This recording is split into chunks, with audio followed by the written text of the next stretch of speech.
Eu disse ontem, falando aqui em Mateus, no capítulo 7, que eu iria continuar hoje a respeito ainda do mesmo tema: não julgueis para que não sejais julgados, pois com o critério com que julgardes sereis julgados, e com a medida com que tiverdes medido, vos medirão também. Volta inapelavelmente. Por quê? Vês tu, olhas tu, o cisquinho no olho do teu irmão, quando tu carregas uma trave enfiada patética e caricatamente no teu olho, e tu te ofereces para ser oftalmologista do mundo, como fazem os religiosos? Ou como dirás ao teu irmão: deixa-me tirar o cisquinho do teu olho, quando tu vens fazer isso com uma trave enfiada no teu próprio olho? Tu não vês como é patética a tua realidade? E Jesus conclui dizendo: hipócrita, mascarado, dissimulado, bloqueado, autobloqueado cognitivamente, blindado por sua autodeterminação, hipócrita. Tira primeiro a trave do teu olho. Cuida primeiro de ti, como nós vimos nos dias anteriores. Então, com o mínimo de cuidado de si mesmo, tendo coragem de se autopsiar, de abrir-se e olhar para si mesmo, como eu expliquei ontem, do ponto de vista etimológico, a nossa expressão autópsia ou autopsia é totalmente inadequada quando se trata de um vivo examinar o outro que está morto, exceto por uma razão. Exceto em razão da suposição de que o que eu vou abrir no outro, no cadáver na minha frente, para fazer essa autópsia, eu só terei conhecimento de causa para fazer isso se eu entender que vou achar nele as mesmas coisas que eu já sei anatomicamente que existem em mim. Mas a palavra autópsia ainda está mal empregada. É uma biópsia. Falaria muito mais de alguma coisa sobre o exame da vida contida, ou que fora contida, ou que faz parte do aparato anatômico, corpóreo, físico de alguém, que eu vou abrir, examinar, para verificar o que possa ter causado a morte, o que possam ser as causas detectáveis e variáveis na saúde ou não dos órgãos, o que pode ter sido, portanto, a causa mortis daquele acontecimento. É uma biópsia. Quando já está enterrado e sepultado e tem uma ordem judicial para tirar, por causa de dúvidas sobre a causa mortis, para examinar, é uma exumação. Mas etimologicamente foi quando eu terminei, como eu terminei ontem, autópsia diz respeito a eu mesmo me abrir e me olhar. O que do ponto de vista biológico, do ponto de vista corpóreo anatômico, não é possível que eu mesmo me abra com um super espelho ou câmeras aqui em cima, ou monitores, e vá me examinando por dentro. Também eu mesmo não consigo fazer uma endoscopia em mim mesmo. Como eu mesmo não consigo fazer uma colonoscopia em mim mesmo. Eu posso fazer algumas coisas em mim mesmo se não demandarem anestesia. Uma endoscopia. Eu já fiz endoscopia sem anestesia. Aliás, as duas primeiras que eu fiz na vida foram pavorosas. Pavorosas. Eu, muito durinho, sem dinheiro nenhum, jovem pastor, com problemas gastrointestinais que eu não sabia de onde estavam vindo. Eu aí em torno de 27 anos de idade, e que precisava fazer uma endoscopia, não tinha plano de saúde, não tinha dinheiro para pagar particular, não tinha nada disso. Então, um irmão querido, que era estudante de medicina, me disse: olha, pastorzinho, eu talvez consiga que o senhor faça uma autópsia lá no hospital onde eu faço estágio, comigo e com os meus colegas, com a assistência de um professor. O senhor topa? Só para o senhor ver o que tem aí. E eu fui, faz muitos anos, né? Eu tinha 26 anos de idade, você imagina quantos anos faz. Então, eu cheguei lá. Naquele tempo, a cânula para fazer a autópsia era grossa. E o hospital não tinha dinheiro, era um hospital universitário em São Gonçalo, Niterói. Aquele monte de alunos. Aí enfiaram assim, a sangue frio, aquele negócio para passar pela garganta, meu Jesus. E você ali vendo aquilo. Eu nunca fui de reclamar, não sou até hoje. Eu falei, bom, o máximo que pode acontecer aqui é o pior desconforto que eu já senti até hoje. Mas se não vai me matar, se o negócio é desconforto, deixa enfiar essa mangueira dentro de mim. E eles foram enfiando. E como era uma aula, vocês imaginem o sofrimento. Sem anestesia, o negócio era antiquado. E aí todo mundo tinha que ver. Olha só, o professor dizia, vejam aqui. Aí corria todo mundo para olhar. Agora vamos ver esse outro lado aqui. Eu ali, foi um inferno. A segunda vez, eles de fato constataram que eu estava precisando de ajuda clínica para não agravar um problema gastrointestinal, desse trato gastronômico. Eu fui ao médico e tudo, e ele pediu uma segunda endoscopia depois de um certo tempo de tratamento, e eu continuava sem dinheiro. Tive que ir para o mesmo lugar, me submeter à mesma intervenção, desagradabilíssima, mas que veio a constatar que, graças a Deus, eu tinha me recuperado, eu estava bem. Me foi recomendada uma dieta, eu cumpri a minha dieta e, graças a Deus, até o dia de hoje, o meu trato gástrico é muito bom. Graças a Deus.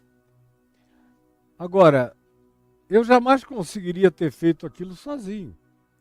Mesmo que tivesse um monitor na minha frente para eu ir examinando, porque é totalmente contra-instintual, é totalmente contra-intuitivo e é totalmente contra-racional. Chega uma hora em que o impulso, se depender de você, é para tirar. O impulso é para arrancar. Você só não arranca porque são terceiros forçando aquilo, e você contido ali do lado. E eles brincando para lá e para cá ali dentro, fazendo demonstrações de como é que está o teu interior. Agora, trazendo isso para o nosso tema, que é não julgueis para que não sejais julgados, você pergunta, o que isso tem a ver com a minha interioridade? Tudo. Porque eu julgo a partir de dentro de mim mesmo. Quem julga é o meu coração. Quem julga é a minha mente. Quem julga o próximo, a vida, os outros, em qualquer medida que Jesus diz não. Não julgueis, ele não diz o quê? Ele diz não julgueis. Assim como ninguém pode servir a dois senhores, também não julgueis. Assim como ele diz, não adulterarás. Assim como ele diz, não vos vingueis a vós mesmos. Ele é peremptório naquilo que afirma. E aqui a peremptoriedade continua presente rascantemente. Não julgueis para que não sejais julgados. Ponto. E pronto. Agora, como eu concluí no dia de ontem, quem quiser acompanhar o processo, quem que fazia a viagem de 2, 3 dias atrás para cá, para entender tudo que eu já falei, e eu não vou me repetir, eu vou só continuar. Ontem eu concluí dizendo que uma das mais difíceis experiências da vida é essa de você julgar-se a si mesmo. Eu cheguei a usar o exemplo da palavra grega que Paulo usa em 1 aos Coríntios, no capítulo 11, na narrativa da ceia do Senhor, na comunidade de fé de Corinto, quando ele diz, examinai-vos a vós mesmos e assim comei do pão e bebei do cálice. E a palavra examinai-vos que ele usa, era a palavra usada para se avaliar a densidade de um material, no caso de moedas de ouro, prata, bronze ou qualquer outra natureza, para ver a consistência. Pelo barulho, eles avaliavam a densidade, a consistência. Eles atribuíam validade, eles atribuíam valor e significado àquele elemento. Então é a mesma palavra que Paulo usa para dizer, julguem-se a si mesmos. Vocês têm que ter a coragem de entender e avaliar as implicações do que é produzido, do que é gerado em vocês, pelo choque com a vida, pelo embate com a realidade. Vocês têm que ter a coragem dessa autoavaliação, dessa autopercepção, dessa autópsia. Eu tenho que aprender a me autopsiar. Você e eu precisamos aprender a nos autopsiarmos.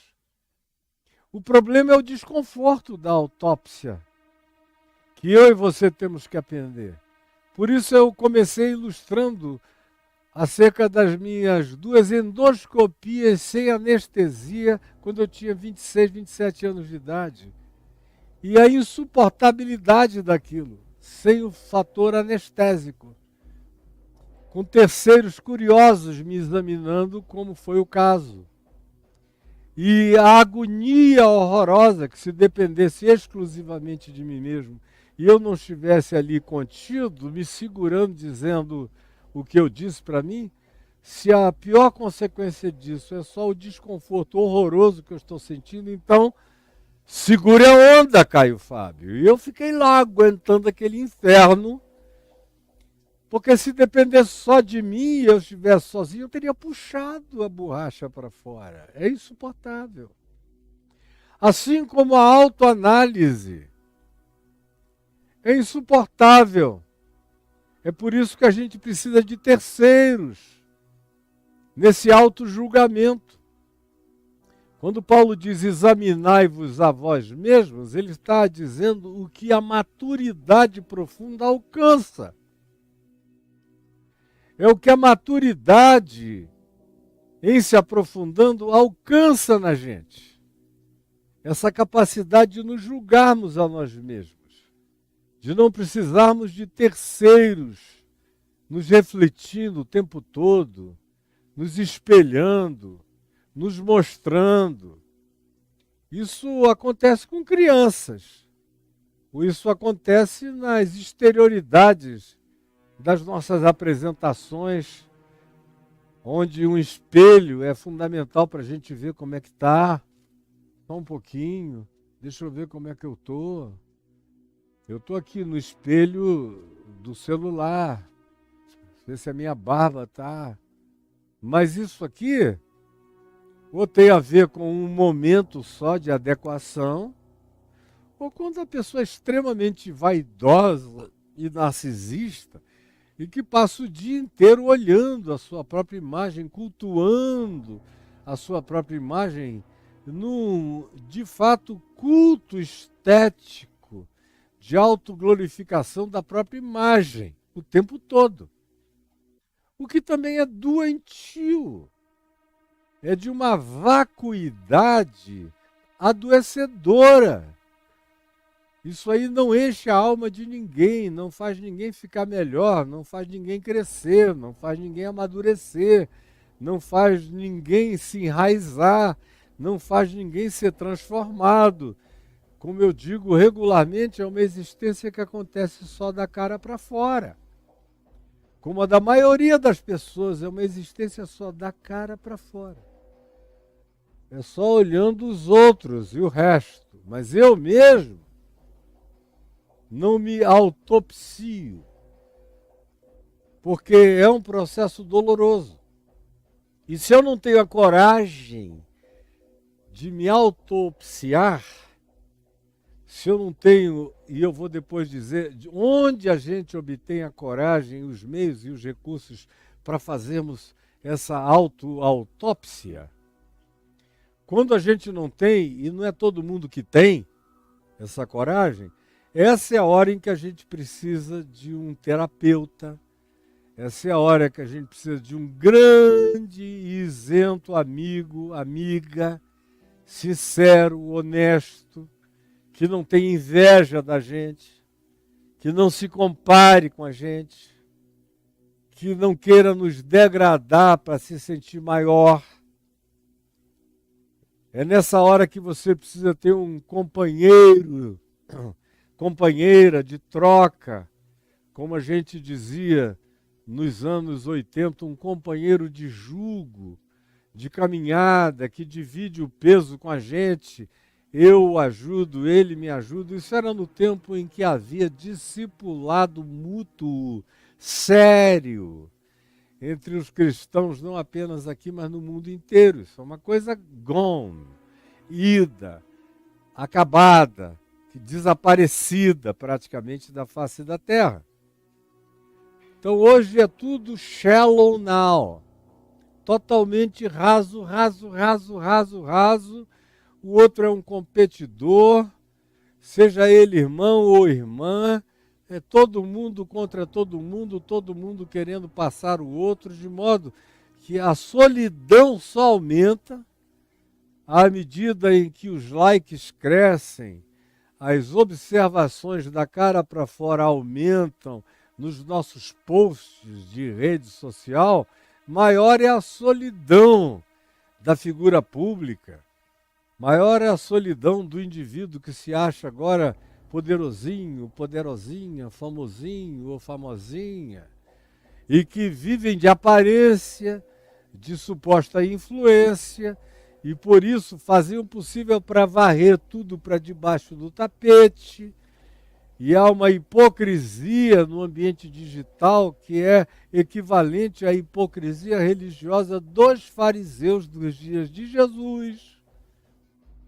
Há uma mentira crescente em todas as dimensões, como a vida da maioria das pessoas não é só apenas uma manifestação de projeção de personas, mas também de personas totalmente irreais, fabricadas, mentirosas e plásticas. Porque a vida real, o cotidiano real, o flagrante real, o trato real, de como as pessoas de fato são, não serve para impressionar ninguém. Então, por isso, a maioria vai ficando cada vez mais cidadão da era pós-verdade.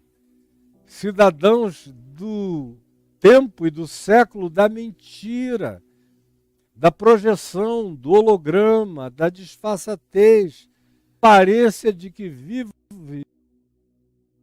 mas está morto, como Jesus diagnosticou a igreja de Sardes no livro do Apocalipse, no capítulo 2 e 3. Tens aparência, tens fama de que vives, mas eis que tu estás morto. É o que acontece com a grande maioria em volta. Para que não seja assim, a gente tem que ter a coragem da autópsia.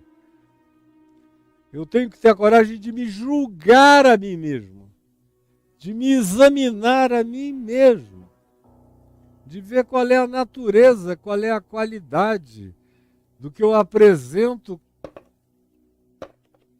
Tenho que ver a consistência.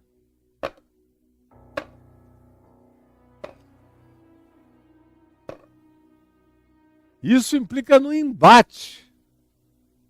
Isso implica em dor. Como ontem eu mencionei Jung, que diferentemente de Freud, a meu ver, minha opinião de tudo que eu já li de Freud, sobre Freud e da própria pena de Freud, muita coisa, eu nunca vi no Freud um trabalho de autoexame pessoal profundo e radical. Eu disse ontem, é sempre um exame onde o outro é o autopsiado. Ele não é aquele que faz autópsia em si mesmo.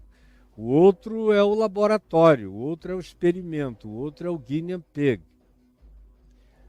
Foi assim que Carl Jung começou, seguindo Freud, autopsiando psicologicamente o outro. Até que chegou uma hora na vida dele em que ele viu que ele jamais conseguiria ser completamente benéfico para o público que ele queria ajudar se ele não se autopsiasse. E é onde inicia o processo da grande crise de angústia praticamente insuportável para ele, que acabou colocando num isolamento horroroso. E ele tendo que lidar com aquilo que se projetava, que ele veio a designar como sombras da própria natureza dele, do ser dele, do seu inconsciente, as produções das fantasmagorias interiores que vão se construindo, vão se configurando, vão se definindo, vão psiquicamente se ectoplasmando em nós no curso da nossa existência. E quem não tem a coragem de ou procurar alguém e dizer, olha, faz a endoscopia de alma em mim, faz a colonoscopia, faz a ressonância, examina. Eu estou aqui exposto e aberto para alguém sério, isento, me ajudar. E eu tenho que ainda ter a coragem de ouvir, avaliar e concluir. E concluindo em meu favor ou contra mim, eu preciso ter a coragem de começar a praticar aquilo que possa ser a minha cura. Do contrário, eu jamais serei curado. Jamais. E quando a pessoa não tem a coragem dessa autopsia, não tem a coragem de ele mesmo se olhar como Jung teve, de mergulhar, cair dentro de si, cair em si, que é a expressão que Jesus usa na parábola do filho pródigo, quando diz que depois de um tempo de sofrimento, de embates da vida, o garoto que saiu de casa, que esbanjou tudo, caiu em si. A expressão é essa.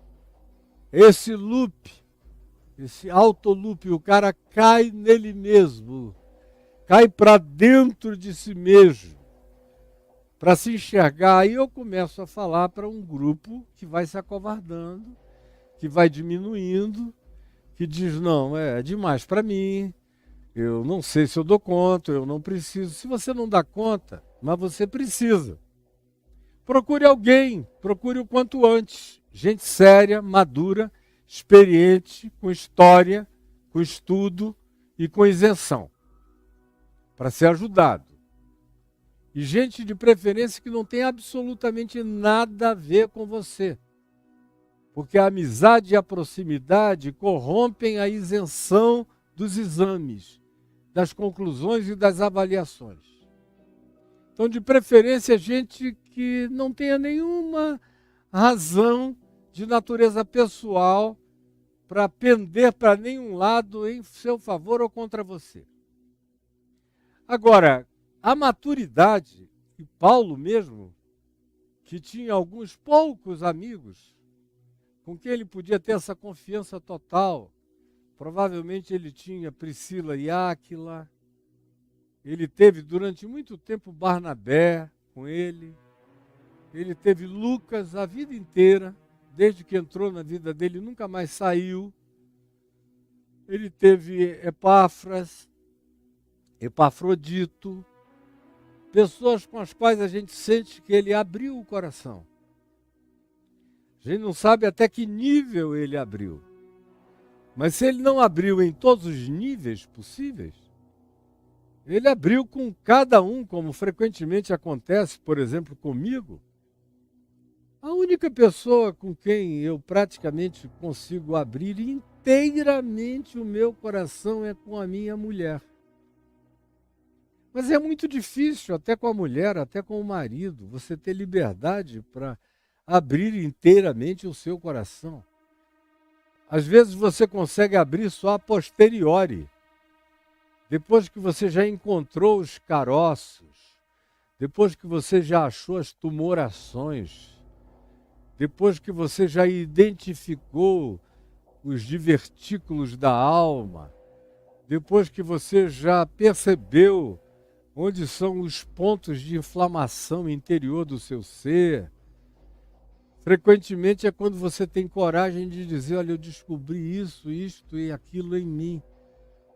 Mas antecipadamente ou no processo verificatório, a maioria das pessoas não tem essa coragem com ninguém, exceto com um estranho pago, de preferência bem à distância, com quem você abre o coração e recebe um retorno endoscópico, ou colonoscópico, psicoscópico, do que está acontecendo dentro de você.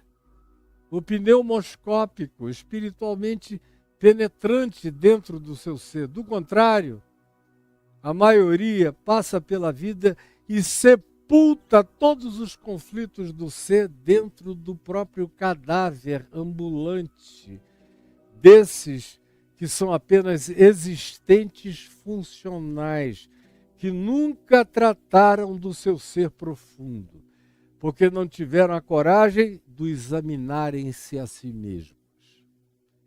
Coragem para julgar o outro não falta. Para botar o outro no inferno, para dizer que a mão de Deus vai pesar, para dizer que o outro é desprezível, ou despicable, ou nojento, ou seja lá o que seja, é fácil.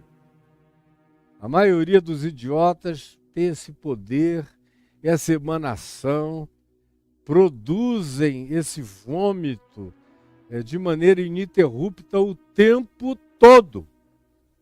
E você sabe disso. Suas rodas de amizade são feitas disso, muitas vezes. De troca de julgamentos acerca dos outros. E vai ficando todo mundo feio, horroroso, cegos, perdendo a cognitividade do autoexame, da autopercepção, anulando a maturidade, anulando a cognição, anulando a piedade, anulando o amor, porque o juízo mata o amor, o juízo mata o amor. Quanto mais cheio de julgamento alguém é, menos amor essa pessoa tem. O amor contém muitos juízos na boca da gente. E o amor dissolve muitos juízos na mente, no coração e nas emoções da gente. Muitos juízos. Mas quando não há amor, a coisa mais fácil que tem é vomitar os nossos julgamentos que não passam de projeção da gente, na maioria das vezes, em relação ao próximo. Como Freud disse, mais do que acertadamente, quando Pedro fala de Paulo, Pedro está falando de si e não de Paulo. Quando Paulo fala de Pedro, na maioria das vezes, Paulo está falando de si e não de Pedro. E o que o Freud estava dizendo é que os nossos juízos, na maioria das vezes, são apenas projeções de nós mesmos. como as nossas antipatias, por exemplo. Toda vez que a gente tem uma grande antipatia por alguém, é um sinal que nós deveríamos usar para autópsia pessoal, para autoverificação.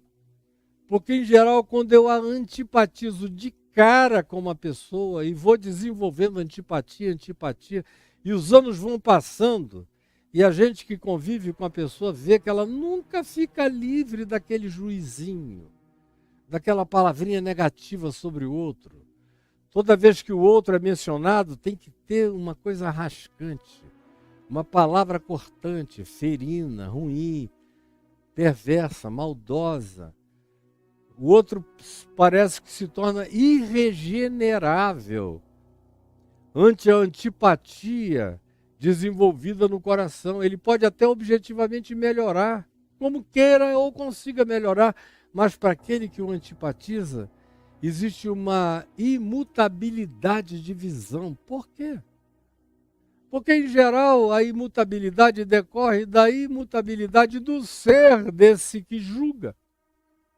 Como ele julga aquele outro, porque ele encontrou no outro semelhanças com aquilo que ele odeia em si mesmo, ele odeia a si mesmo no outro.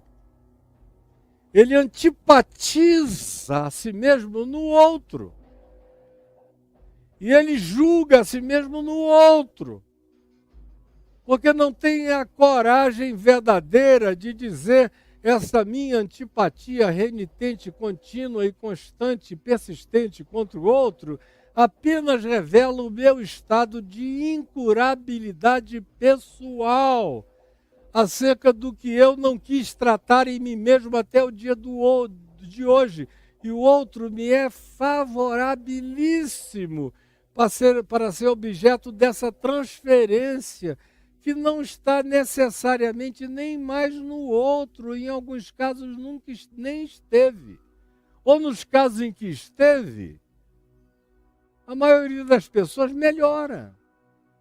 E eu vejo frequentemente gente que já mereceu aquela alcunha por parte do antipatizante de dizer que figura mais antipática. Mas depois de um tempo, eu observei e observo que as outras pessoas, as antipatizadas, vão melhorando, vão crescendo, vão melhorando, mas o antipatizador continua antipatizando, não importa o que o outro faça para melhorar. Por quê?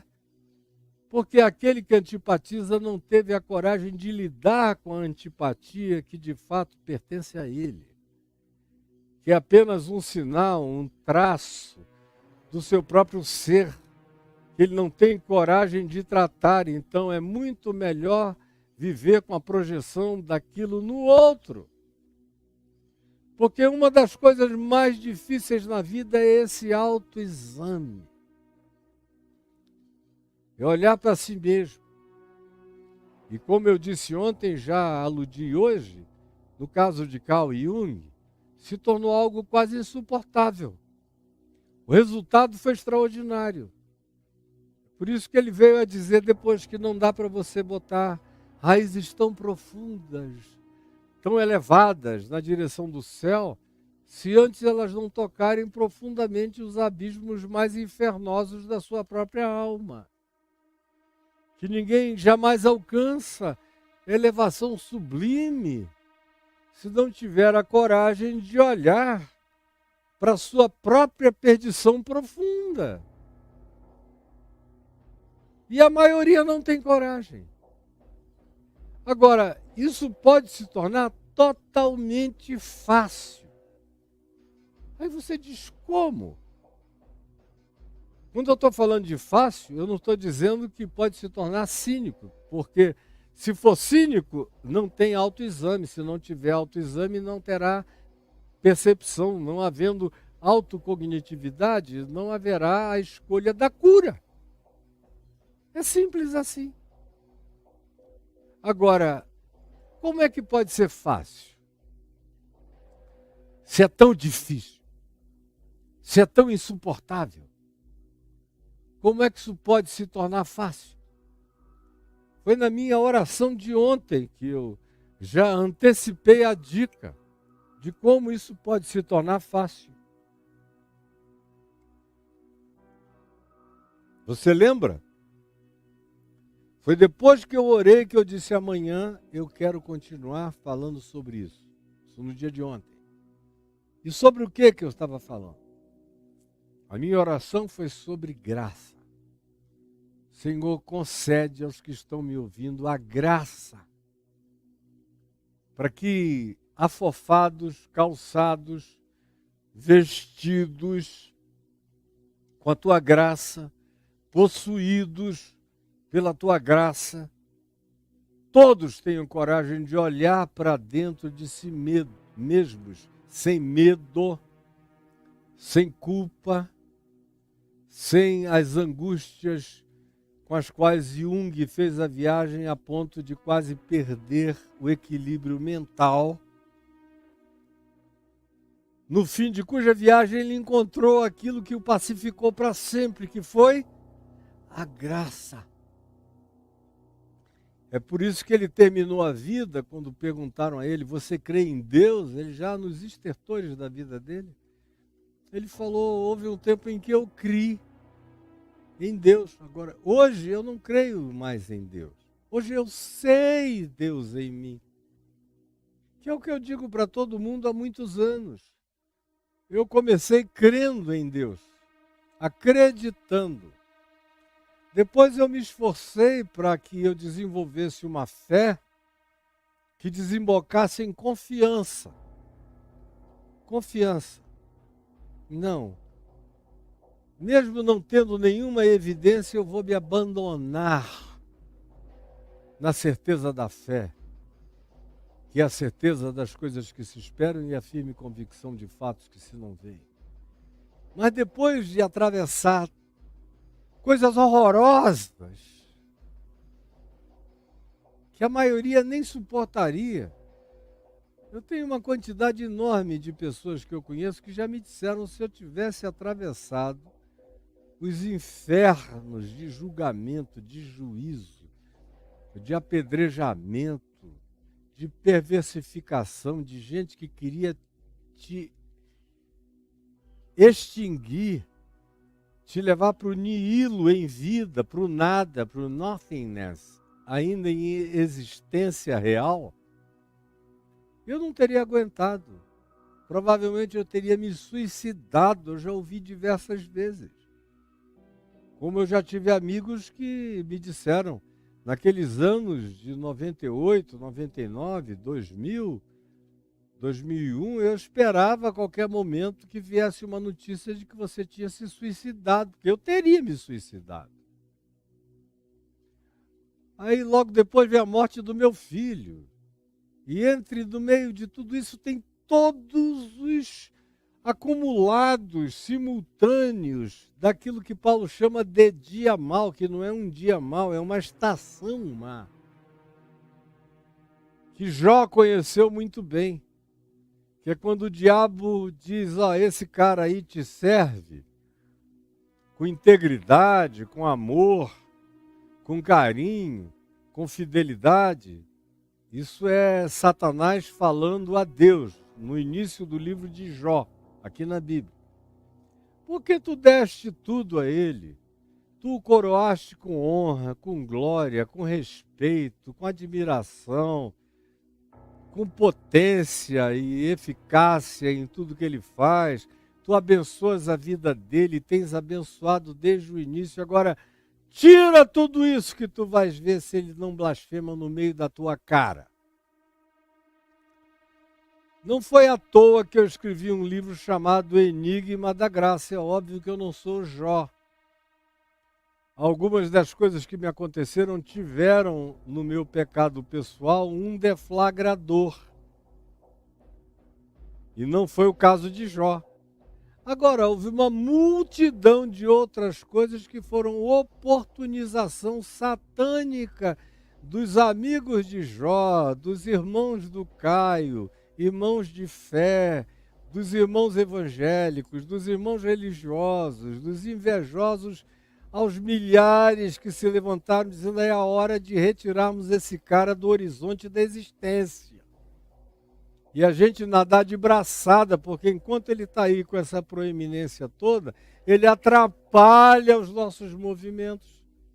E foi depois disso que cresceram esses doidos todos, com os quais vocês vêm convivendo de 1999 ou do ano 2000 para cá.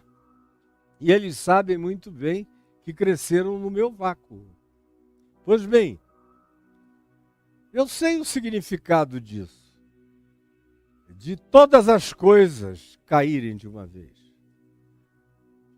E de como a primeira reação pode ser uma tentativa de fuga, de evasão. Foi a minha primeira. Eu falei: se eu ficar aqui assistindo isso, eu vou morrer. Meu coração vai partir. E eu vou infartar.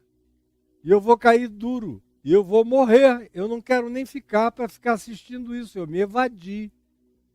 Fui para os Estados Unidos. Peguei muito sol. Corri. Suei. Dancei. Busquei me divertir. Saí muito com os meus filhos. Fiz novas amizades. Fiz o possível para que aquilo tudo que eu sabia que só crescia em ódio, em babância assassina contra mim, para todo lado, continuava presente, mas eu disse: eu não vou entregar a minha mente a esse processo. Mas chega uma hora em que a evasão tem que parar, que a fuga tem que terminar. E você vai ter que se enxergar. No meu caso, eu tinha muito para ver para fora. Eu estava aprendendo muito sobre quem eram as pessoas que me cercavam. O que foi ótimo. Foram lições extraordinárias que você só aprende quando perde tudo da noite para o dia. E você vê todos os incensadores e todos os incensamentos virarem maldição, perseguição e ódio. Era tudo uma grande dissimulação. Mas não eram as únicas coisas que eu precisava aprender. As principais que eu precisava aprender determinavam e deliberavam uma capacidade de autópsia pessoal, de me julgar a mim mesmo. E não os que estavam fora de mim. Os que estavam fora de mim eram amigos de Jó, óbvios, sem nem poesia, eram tomados de pendância arrogante, eram pessoas malévolas nas suas expressões mais explícitas, não tinha sutileza em nada. Era fácil aprender aquilo, que teoricamente eu já sabia, eu só estava sentindo na carne, pela primeira vez, com uma intensidade incomensurável. Mas a grande viagem continuava a ter que ser para dentro. Aí vem um segundo momento nisso tudo. O primeiro é de evasão, o segundo é de negação. É de você olhar para dentro do próprio coração e começar a querer produzir algumas autojustificações pessoais. Eu nunca sofri de autovitimização, o que foi muito útil para mim. Muito útil. Porque a minha tentativa de autojustificação não foi baseada em nenhum coitadismo pessoal de nenhuma natureza. Eu nunca sofri disso e nunca sofrerei. Isso aí existe como uma abominação no meu ser, essas autovitimizações. Mas a lógica imediata da sobrevivência instintual é aquela que diz: bom, eu tive também algumas razões para chegar onde eu cheguei. Mas logo eu vi que aquilo tudo era estupidez. Era ainda uma tentativa de transferir responsabilidades, quando eu sou um cara que nunca transferi responsabilidades de nada na minha vida para ninguém, nem para o diabo. O diabo sabe que eu nunca disse, foi o diabo que me fez fazer isso. Nunca disse, nunca direi, morrerei sem dizer. Tudo que eu fiz na vida, fui eu que fiz na vida. Aí a negação durou pouco tempo. Passada a fase da negação, que graças a Deus durou pouco tempo, assim como a da evasão, eu tive que ficar cara a cara comigo mesmo. Eu tive que começar a fazer endoscopia eu próprio, colonoscopia eu mesmo, ressonância da minha interioridade eu mesmo. Só teve uma vantagem brutal em relação à maioria. E é por isso que a maioria nem começa o processo de se enxergar. Foi a graça. Porque eu tinha me convertido na graça. Graça, repetindo, significa, essa palavra caris, significa favor imerecido. Significa compaixão unilateral. Significa misericórdia, que é unilateral. É ter coração para a miséria do outro. É graça. Significa um olhar de compreensão carregado de generosidade, não daquela compreensão que traz justificação, que impede o autoenxergamento. Você está me entendendo? Não. Jamais. Mas para mim eu entendi, porque era só o que eu pregava a vida inteira. Eu já era o grande pregador da graça aqui no Brasil e no mundo inteiro era a mensagem que eu levava para todo mundo. É que não dava para crescer em Deus, em Cristo, no Evangelho, sem o pressuposto e o fundamento da graça de Deus assentados na gente. Do contrário, tudo era neurose, tudo era paranoia, tudo era medo, tudo era pânico, tudo era juízo, tudo era inferno. Tudo era fuga, tudo era evasão. É a graça que me dá chão. É a graça que tira de mim o medo para minha autoverificação. Você está me ouvindo? É a graça que tira de mim o medo, que pode produzir em mim minha própria autoverificação, meu autoexame, o meu conhecer-me a mim mesmo. E eu dou graças a Deus, porque o resultado disso é o mesmo da vida de Jó. Jó conhecia Deus, mas no final, depois de passar pelo cadinho, depois de ser levado ao fogo, depois de ser purificado, para que toda a jaça saísse dele queimado, acrisolado na fornalha da existência, do abandono, da rejeição, do ódio injustificado de todos os lados.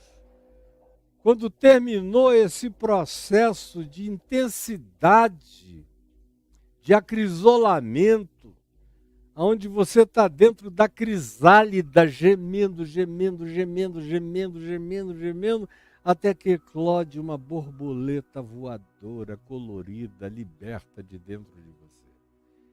Foi então que Jó disse sobre Deus, depois da crisálida, depois do cadinho, depois da dor, depois de tudo aquilo ao que ele tinha sido exposto. Está no meu livro O Enigma da Graça, que está aí no caiofabio.net, no link livros, para quem quiser ler esse livro importante, existencial, arrancado da Bíblia e também que projeta a minha existencialidade naquele tempo, embora não seja uma autobiografia com total existencialização interpretativa, de jeito nenhum, mas eu não fugi e declarei que era uma interpretação existencial do livro de Jó a partir de Jó e a partir de mim, compreendendo muitas das dores para as quais antes eu não estava preparado para entender. Mas como é que ele saiu desse processo? Se não dizendo, a Deus, antes eu te conhecia só de ouvir, ou só de falar a teu respeito. Com propriedade, com profundidade, eu sabia quem tu eras e podia iluminar o mundo dizendo quem tu eras, mas agora é tudo diferente. agora os meus olhos te veem. Agora eu não te sei para os outros, agora eu te sei para mim. E agora eu te sei em mim.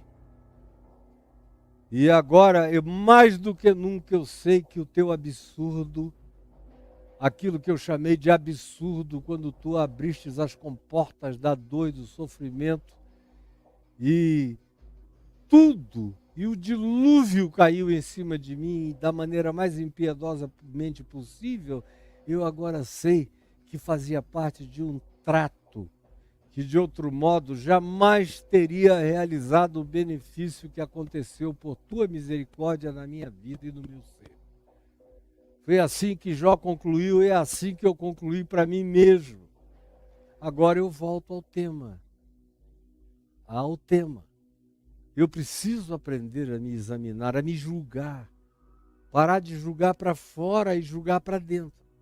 Agora, eu só consigo julgar para dentro, que é o único modo que eu tenho de me maturar, de crescer, de desenvolver a minha salvação no sentido do meu crescimento humano, da minha evolução mental, espiritual, psíquica, emocional, afetiva. É o único modo que eu tenho. É me conhecendo, é me julgando, é vendo as minhas idiosincrasias, as minhas sombras variadas e diversas, sem ter medo das minhas sombras. Agora, porque eu posso andar desassombrado dentro de mim. Eu posso entrar na gruta do centauro da minha alma sem medo nenhum. Segurando o fio vermelho do sangue de Cristo, da graça de Deus, eu posso ir ao mais profundo da caverna do centauro, em mim e em você. Dentro de mim é o que me concerne. Segurando nessa linha da graça. E cada bicho, cada monstro que eu fosse encontrando no caminho, cada um que eu encontrei no meu caminho, eu que pensava que já tinha eliminado tudo e todos, os males dentro de mim, que eu até então achava ter percebido, fui descobrindo uma quantidade enorme de monstrinhos sutis, com carinhas de anjo, de arcanjinho barroco, malignos e perversos, dentro do meu ser. Enquanto isso, houve uma eclosão do meu inconsciente, e eu sonhei longas metragens de autorrevelação simbólico-arquetípica do que existia dentro do meu coração, da minha alma, e não tive medo de me examinar e de agradecer todo dia a Deus, porque aquilo tudo estava brotando e eclodindo, e porque todos os sofrimentos que eu estava experimentando e tinha experimentado e experimentaria, eram apenas descascador daquelas crostas que precisavam ser expostas e colocadas em carne viva para que eu mesmo as sentisse e as visse, para ser curado dentro do próprio coração. E uma vez sendo curado, desenvolver perseverança incomparável, resiliência indizível, saúde interior, mental, que não acontece sem que a gente faça a viagem para dentro na graça, parando de julgar para fora e julgando para dentro a si mesmo, silenciando os nossos juízos exteriores e dialogando com o coração sem nenhum temor. E como é que a gente faz isso? E eu disse que fazendo assim se torna praticamente quase fácil, depois de um tempo. É porque você fica desassombrado das suas próprias assombrações percebidas. Quando você se enxerga na graça, você fica desassombrado das suas próprias assombrações percebidas, dessas que habitam você e você não sabia. Você agora olha e diz, te achei, né? Era você que estava aí esse tempo todo, disfarçado, com essas emulações, com essas máscarazinhas. Mas eu te flagrei. E uma vez que você flagra e você acende a luz, porque o grande negócio é acender a luz para dentro do coração. Quando você acende a luz, Paulo diz em Efésios, no capítulo 5, que tudo que se manifesta vira luz. Então, o que antes era a minha assombração, que eu não queria encontrar, agora deixou de ter qualquer relevância. Eu acendi a luz, a clareei e a olhei. E como sombra, ela parecia uma projeção gigantesca. Mas com a luz acesa, com a projeção colocada sobre ela, ela fica do tamanho que ela tem. Se eu projetar uma luz aqui de baixo, lá para cima, isso vai virar um rochedo do tamanho da pedra da Gávea, na projeção da sombra. Mas quando a luz incide de dentro de você para dentro, isso fica só do tamanho que isso tem. E aí começa a tratabilidade, a possibilidade de tratar para curar em você. Eu sei que eu estou falando aqui para um grupo muito pequeno de pessoas, porque a grande maioria não tem mais nem alma, nem mente, nem desejo, nem vontade, nem coragem de se encarar. Está querendo é só o espelho, está querendo é só a aparência, está querendo é só a máscara, está vivendo só de hipocrisia de qualquer que seja a natureza. Mas para quem está querendo saúde humana, desenvolver a salvação, evoluir, crescer, maturação, virar gente, o que eu estou dizendo aqui, até Jung gostaria de ter ouvido na juventude dele. Pode ter certeza disso, até Carl Jung gostaria de ter ouvido. Com o coração bom que ele tinha, com a boa vontade que ele tinha. E você está ouvindo. E só não aproveita porque não quer. Porque isso não é o resultado de leituras e leituras enciclopédicas, embora eu seja um ser de interesses enciclopédicos, mas não foi das enciclopédias que eu fiz essa sinapse, nem essa síntese. Foi da minha autópsia, feita na graça. E por que eu disse que fica fácil? Quando você entende que na graça, e a primeira viagem que eu preciso fazer na graça não é aquela que atravessa o corredor polonês dos meus inimigos exteriores batendo em mim. É também. Não é aquela que me ajuda a atravessar as tentações, dificuldades, tribulações externas a mim no mundo. É também. Mas antes de tudo, a graça está aqui para que eu faça a viagem para dentro de mim desassombrada e desassustadamente, com coragem de iluminar meu ser e de fazer o que se ocultava em mim revelado e transformar o que antes era sombra e treva em luz em mim. Porque tudo que se manifesta, tudo que é diagnosticado, tudo que é percebido, tudo que é encarado na verdade da graça de Deus, vira luz, vira cura, vira saúde, se transforma em resistência, em experiência, em resiliência, em esperança, em superlativo da graça crescente em mim. Agora, por que fazer essa viagem na graça é quase fácil? É porque você não está numa relação de autojustificação. Você já viaja justificado em Cristo Jesus. Você já viaja perdoado para encontrar os seus pecados. Você já viaja perdoado e liberto para encontrar suas assombrações. Você já viaja para dentro de si mesmo, protegido, vestido com o capacete da salvação, cingido com a verdade, usando a couraça da justiça, empunhando o escudo da fé e a espada do Espírito na viagem mais difícil que se tem para fazer, que é no labirinto do próprio ser. Então, é o lugar onde é mais difícil da gente se defender. É fácil, hoje em dia para mim é brincadeira, eu nem sinto, minha casca ficou grossa. E a experiência imensa, eu nem sinto os ataques de fora. Nem sinto. Não doem mais. O que me interessa é a verdade de dentro do meu ser. É aí que eu viajo e eu passeio todo dia com luz, iluminando, com os faróis do Evangelho, a minha interioridade e o meu ser, como disse Paulo, para que depois de ter pregado a tantos e tantos e tantos, não venha eu mesmo a ser desqualificado diante de Deus. E a maneira é me tornar conhecido a mim mesmo na presença do Deus que me conhece, que me sabe.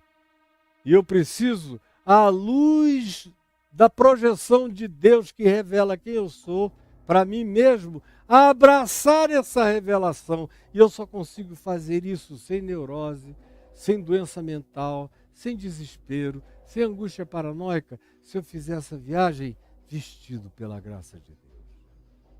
Eu encontro qualquer coisa em mim e digo, já está consumado, entendeu? Tu não tens nem o argumento, não tens mais nem voz, porque o escrito de dívida que tu podias usar contra mim já foi inteiramente rasgado na cruz. E aí aquele leão vira um camundongo e de camundongo ele se transforma num nada. Ele entra na inexistência, ele morre em mim. Mas isso só pode ser feito na graça. Para que seja feito na graça, eu preciso ter entendido o que Cristo fez por mim. O significado de estar pago, está consumado, não são esses pecadinhos dos evangélicos. Sim, coisas vinculadas a tabaco, a beber, a dançar, tudo que não é necessariamente pecado, mas é convenção de costumes, de seitas religiosas cristãs, e que acabam iludindo as pessoas que ficam só julgando os outros a partir dessas idiotices, procurando esses mosquitos enquanto vão engolindo os camelos monstruosos dentro do próprio ser, da própria alma. Mas quando você entende o que eu estou falando aqui já há 1 hora, com muita clareza e simplicidade e ilustrações, aí você desiste do julgamento do outro e pega e usa essa energia na graça, sem dor desesperadora, sem angústia. Na graça eu sofro arrependimentos sem remorsos angustiosos. Na graça eu me arrependo todo dia, às vezes, muitas vezes por dia. Nenhum arrependimento que se eu contasse para você, você fosse considerar qualquer coisa importante, porque não precisa ser importante para você, tem que ser importante para mim. O que importa é o que eu acho em mim que não sou eu, e do que eu preciso ficar livre para que o meu eu real cresça, se expanda e aumente conforme a imagem e a semelhança de Cristo Jesus, a quem eu vou contemplando cada vez mais nitidamente, quanto mais eu vou enxergando e olhando para Cristo Jesus em mim, porque Ele habita em mim. Eu não encontro Jesus fora de mim, eu só encontro Jesus em mim. Eu não encontro Cristo nas nuvens, eu encontro Cristo do meu ser. Na viagem interior, avaliando minhas motivações, minhas supostas razões, minhas autojustificações, minhas manias, minhas taras religiosas, teológicas, acadêmicas, filosóficas, ideológicas, minhas antipatias, meus preconceitos, uma quantidade enorme de coisas, como eu disse ontem, que nos habitam em sutilezas, que a maioria vai morrer sem enxergar, por isso vai morrer sem melhorar. Porque a única viagem de juízo que me é permitido fazer é de mim mesmo. É no exame de mim mesmo, na graça. Do contrário, eu enlouqueço. Eu adoeço. escapar só como Jung, que depois de ter sofrido tanto o encontro consigo mesmo, percebeu que a saída estava em Deus e na graça de Deus e no amor de Deus, e acolheu isso e saiu do abismo. Do contrário, quem pretende fazer essa viagem sozinho por conta própria vai ficar perdido. A linha vermelha vai quebrar no meio do labirinto onde habita o centauro em você. E você não vai saber sair. É na graça de Deus que já me ancora no trono da graça eterna, que eu posso entrar em mim sem medo de visitar nenhum escaninho de mim mesmo. É quando eu posso admitir a minha constante e contínua necessidade de cura. É só quando eu passo a sofrer do benéfico, do benfazejo, do bem-aventurado, do salutar, arrependimento transformador cotidiano, como era o que Paulo experimentava e nos ajuda a entender. A gente oferece o ser como um sacrifício vivo, santo e agradável a Deus, para a autópsia do Espírito Santo em nós. Pode me abrir e eu vou contigo me visitar. Aberto, vivo, santo e agradável a Deus. Não me conformo com esse mundo, com esse século. Entrei num estado de não adaptabilidade ao curso deste mundo e às mentiras que emulam e que animam e que são os propellers, os propulsores da grande maioria da humanidade que caminha cega, sepultando seus cegos, mortos e sepultando seus mortos, como Jesus diagnosticou. Não me conformo, não busco justificativas exteriores, mas ao contrário, como diz Paulo em Romanos 12, 1, 2 e 3, eu me transformo pela renovação da minha mente, Eu me viajo nessa autópsia do Espírito Santo, da graça de Deus em mim, e vou levando, vou seguindo Jesus e os passos de Cristo em mim, e vendo onde Ele entra, as portas que Ele abre, eis que eu estou à porta e bato.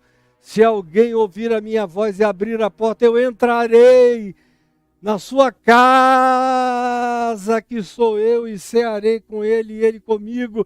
É onde a verdadeira comunhão com Cristo Jesus se estabelece. O resto é só mesa chamada de santa ou de Eucaristia. Tem uns mais religiosos que chamam de mesa sagrada, mas é só para fora. Para dentro, a verdadeira Eucaristia, a verdadeira comunhão, a verdadeira viagem, a verdadeira peregrinação não é feita apenas de relacionalidades exteriores e muitas vezes apenas com motivações profundamente questionáveis, não. Começa tudo, antes de tudo e acima de tudo, com a minha pacificação em mim mesmo. O medo de morrer vai embora, o medo de morrer desaparece, o medo de viver com sinceridade desaparece, e a coragem do autoencaramento sobeja em mim. E eu não tenho mais nenhum problema de encontrar qualquer tortuosidade em mim, porque eu encontro para endireitá-la na graça de Deus, para fazê-la conformada com o Evangelho, entrar em estado de conformação com Cristo. É a partir daí que a fisionomia verdadeira de Cristo Jesus vai sendo formada em mim, a partir da eclosão do meu interior. Que só acontece através dessa autópsia, onde eu participo com o Espírito Santo no exame do meu próprio ser. Aí tem um mundo não de meticulosidades religiosas a serem tratadas. Em geral, quando você faz essa viagem para dentro, tudo que não é tema são os temas externos da religião. Jesus passa batido por eles dentro do teu coração. Quando a viagem é na graça de Deus, segundo o Evangelho, com o Espírito de Cristo guiando você. Aí você vai tangendo, tocando, vendo justamente aquilo que externamente ninguém vê, ninguém admite, ninguém enxerga, ninguém considera, ninguém está nem aí. Mas passam a ser as coisas mais importantes da tua vida. São aquelas que você diz, agora eu entendi de onde vinha aquele bloqueio. Por que eu tinha aquela dificuldade?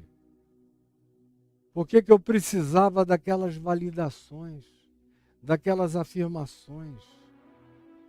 Por que eu tinha ansiedade por determinados tipos de significado que fossem a mim vindicados, atribuídos?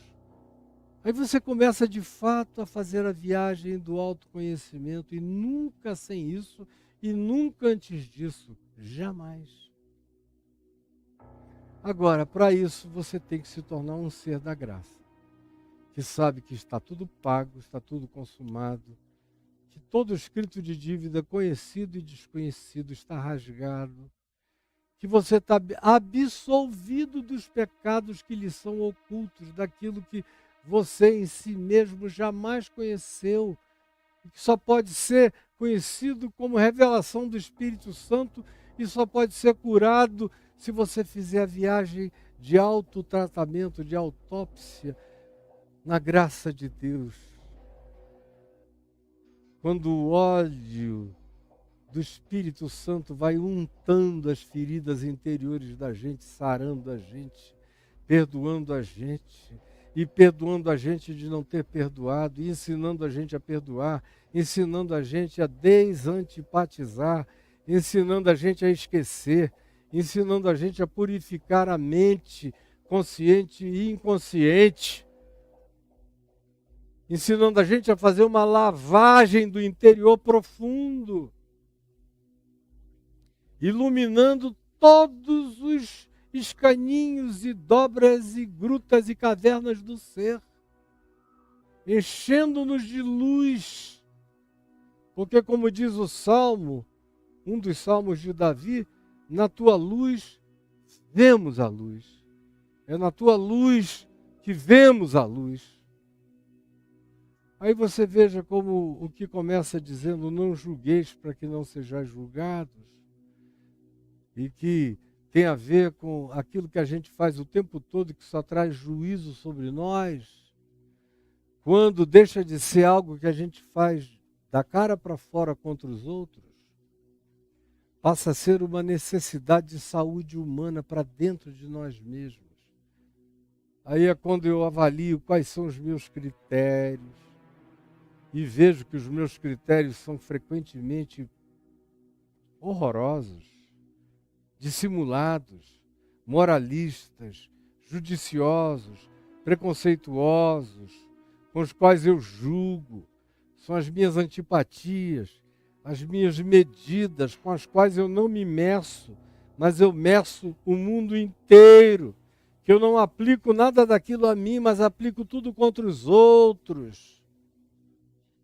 É a partir do juízo que eu faço do próximo que eu tenho a melhor chance de ir me convertendo a essa consciência que eu estou propondo a você aqui e agora.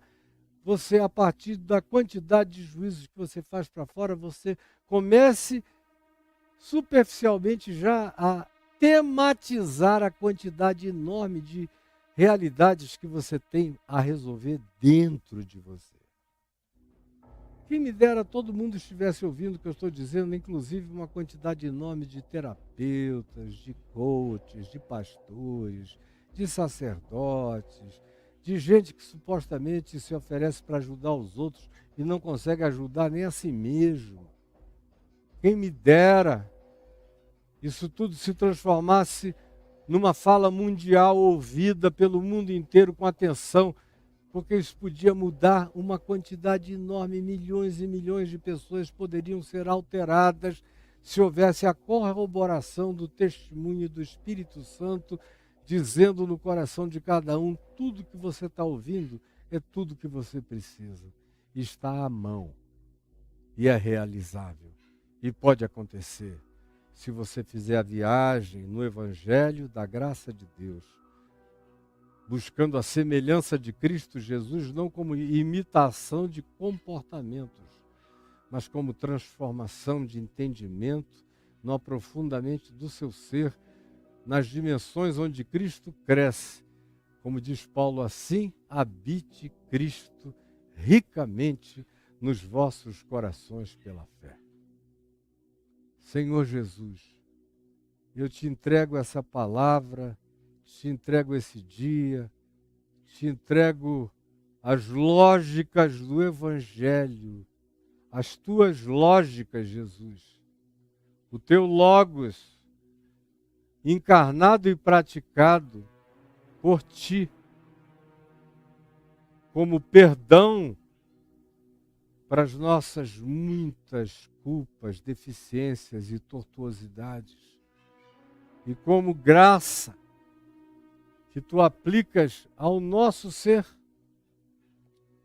para que a gente não tenha medo de se conhecer, de se auto-perceber, de se autopsiar na tua luz, para que nos examinando e nos enxergando, nós sejamos curados e assim comamos do pão e bebamos do vinho e participemos da comunhão humana de maneira sarada em Cristo Jesus, o nosso Senhor. É o que eu te imploro. Eu te imploro, Espírito Santo, tu sabes que eu estou em ti, que tu estás em mim, que eu creio no teu poder.